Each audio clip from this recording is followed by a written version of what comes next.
Az első nőgyógyászati vizit az egy nagyon meghatározó élmény lehet mindenki számára, és igazából kihatással van arra, hogy ezt követően hogy élitek meg a következő vizsgálatokat. Nem tájékoztattak, nem tudtam, hogy most egy hüvely ultrahang következik, hogy az fáj, nem fáj. Igazából nem mondtak semmit. Amikor én ezt a szakmát választottam, akkor eldöntöttem, hogy ez mindig egy jó élmény lesz a lányok számára. Egyébként a hüvely ultrahang vizsgát egyáltalán nem kellemetlen. Amit én még szeretek a hüvely ultrahangban, hogy olyankor meg is tudjuk mutatni nektek, hogy néz ki a méhetek, milyen formájú, és ezzel egy picit úgy érzi a páciens, hogy nem csak egy ilyen alanya és elszenvedője a vizsgálatnak, hanem egy picit része ő is.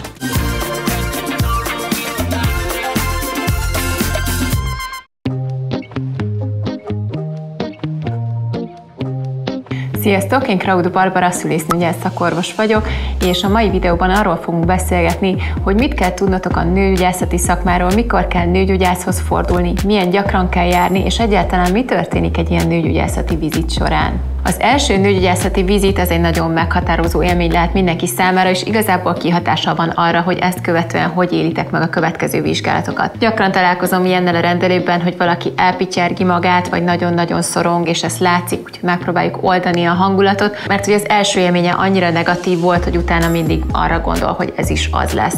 Egyébként személy szerint, ha megengeditek, akkor én is elmesélem, hogy az én első élményem a nőgyógyászattal az nem volt túl pozitív. Az én vizsgálatomnál sem adtak semmilyen tájékoztatást, hogy most mi fog következni, hogy milyen a hüvely ultrahang, fáj vagy nem fáj, vagy akár egy ilyen feltáró vizsgálat, úgyhogy ilyenekről fogunk ma beszélni, és ezeket fogjuk elmondani.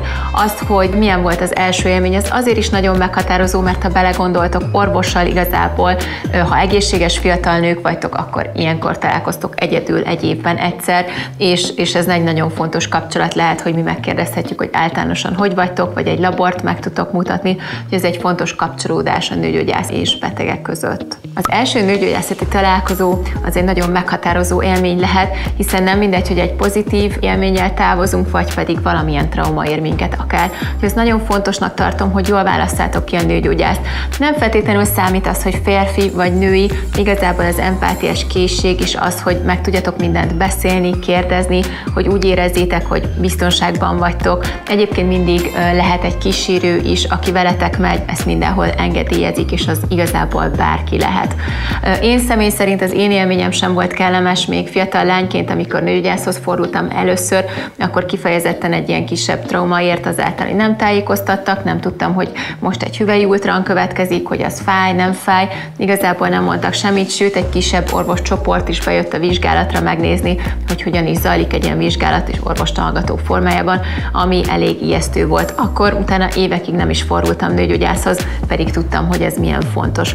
Úgyhogy ne féljetek, alapvetően sokat fogunk segíteni és oldani a hangulatot. Amikor én ezt a szakmát választottam, akkor eldöntöttem, hogy ez mindig egy jó élmény lesz a lányok számára. Az első nőgyógyászati vizsgálat nincsen életkorhoz kötve, jellemzően akkor jöttök, hogyha valamilyen panaszotok van. Ez már történhet egész tini korban is, például egy vérzészavar, vagy egy súlyos bőr, mondjuk akne megjelenése miatt, vagy hajhullás, vagy egyéb panaszok, erős vérzés, vashiányos vérszegénység miatt természetesen tudtok jönni hamarabb is. Ezek jellemzően nem is vizsgálatok formájában történnek, hanem ilyenkor csak elbeszélgettünk részletesen, kikérdezünk titeket, illetve akár az édesanyátokat, hogy mit kell tudni rólatok, és hogy nála esetleg mi fordult elő. Viszont, hogyha már elindult a nemi élet, onnantól kezdve évente javasoljuk a nőgyógyászati viziteket, aminél egy ményakrák szűrés, illetve egy hüvely ultrahang, egy kismedencei vizsgálat, illetve egy emlővizsgálat történik. Ez az éves nőgyógyászati vizsgálatnak a célja és a részei. Az első nőgyógyászati vizitet úgy kell elképzelnetek, bejöttök, leültök, először természetesen csak beszélgetünk, elég sok kérdést fel fogunk tenni az ügyben, hogy vagytok, milyen a ciklusotok. Fontos, majdnem mindig meg fogjuk kérdezni, hogy mikor volt az utolsó menzeszetek első napja. Ez fontos a ményakrák szűrés szempontjából, de sok kérdést fel fogunk tenni, akár édesanyátokról is, hogy ő neki milyenek voltak a menstruáció, fájdalmasak voltak-e, milyen sok volt, kevés volt, elhúzódó, szabályos vagy sem. Ezzel kapcsolatosan jön be, hogy jó, hogyha vezettek ilyen menzesz naptárt, valamilyen módon az nekünk nagy segítség. Úgyhogy először csak egy ilyen hosszadalmasabb beszélgetésre kell gondolni. Ezt követően tudtok félrevonulni egy ilyen kis vetkőzőbe, ami általában függőnyel van elválasztva, ott le tudtok vetkőzni. Van, akinek úgy kényelmes, hogy a bugyját ott veszi le a vizsgáló előtt közvetlenül, van, aki pedig már a vetközőben ezt leveszi. A vizsgálóban fel tudtok ülni, ezek ilyen kényelmes, lábtartós kis fekvő felületek tulajdonképpen, ahol mi elvégezzük először a ményakrák szűrést, először egy külső megfigyelést, tapintást, egyébként néhány percet vesz igénybe ez az egész, utána pedig egy hüvelyi ultrahang következik, az most már mindig része a vizsgálatnak, hiszen a belső szervekről, amik a petefészek, a méh, a tartószallagok, vagy a petevezető, erről nem fogunk információt kapni, csak hüvelyi ultrahang által. Egyébként a hüvelyi ultrahang vizsgálat egyáltalán nem kellemetlen, annak ellenére, amiről sokszor gondolnak rá. Ezt követően pedig befejeződött a vizsgálat, úgyhogy tényleg csak egy pár percre kell gondolnotok, amit én még szeretek a hüvelyi ultrahangban, hogy olyankor meg is tudjuk mutatni nektek. Én személy szerint nagyon szeretem a monitoron beavatni a pácienst, hogy lássátok, hogy néz ki a méhetek, milyen formájú, milyen a petefészek állapota, és ezzel egy picit úgy érzi a páciens, hogy nem csak egy ilyen alanya és elszenvedője a vizsgálatnak, hanem egy picit része ő is. Hogy mikor lehet nőgyógyászhoz menni, tulajdonképpen a ciklus bármelyik napján tudtok jönni hozzánk, teljesen mindegy, hogy ez menstruáció alatt vagy nem. Persze a menstruáció alatt nem fogjuk tudni levenni a ményakrák szűrést, de minden más vizsgálati rész, a hüvelyi ultrahang, a tapintásos vizsgálat és a beszélgetés is természetesen működhet menzesz alatt, úgyhogy ez nem akadály, hogyha valamilyen panaszotok van.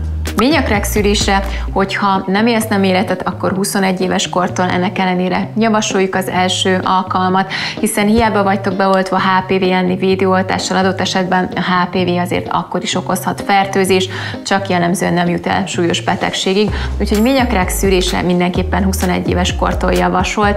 Ha a ményakrák szűrésre gondolnak a lányok, akkor gyakran felmerül a félelem, hogy ez a kis feltáró eszköz, amit alkalmazunk, aminek egyébként hivatalos neve hüvelytükör, de gyakran csak kacsának ismerik, akkor az micsoda egy horror, félelmetes, hatalmas fájdalmat okozó valami. Úgy gondoltam, megmutatom nektek, hogy egyébként ez egy ilyen kis pici, egyszer használatos műanyagból készült eszköz manapság, de ez olyan kis vékony, mint az ujjam, úgyhogy ezzel nagyon kis behatást alkalmazunk, és általában nem szokott, sőt, igazából nem okoz semmilyen fájdalmat, már kellemetlenséget sem. Egy kis feszítő érzés lehet érezni, ha valaki ellazítja magát, akkor semmit.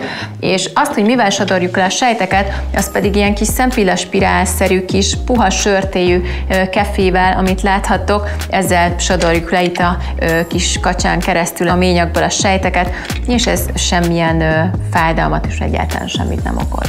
Szoktam mondani, hogy nagyon aranyos, hogy mindenki nagyon felkészül a nőgyógyászati vizit előtt, és a legfrissebb, legborotváltabb, leggyönyörűbb bugyit veszi föl mindenki, pedig nekünk aztán teljesen mindegy, mind az, hogy milyen fehér neműbe vagytok, mindaz, hogy le van borotválva, és valaki milyen szőrtelenítési eszközt vagy módszert használ, illetve hogy éppen használ-e vagy sem. A nőgyógyászati szempontból ezek teljesen irreleváns dolgok, mi csak a hüvelyt, az a körüli területet, természetesen, hogyha panasz van, akkor az a körüli területet is jobban át fogjuk nézni, de alapvetően mi ezzel komolyabban nem foglalkozunk. Sőt, ha adhatok nektek egy tippet, akkor a borotválkozás az nem feltétlenül jó, hogyha ezt frissen, közvetlen a vizsgálat előtt csináljátok, hiszen gyulladt, irritált területet láthatunk, és ez esetleg félrevezethet. Úgyhogy ahogy nektek kényelmes, úgy értek a nőgyógyászhoz. Ha bármilyen kérdésetek marad, nincs buta kérdés, tegyétek fel nyugodtan kommentben. Érdekesnek találtátok ezt a videót, akkor kövessétek be az OB YouTube és TikTok csatornáit, ahol a menstruációról még többet tudhattok meg.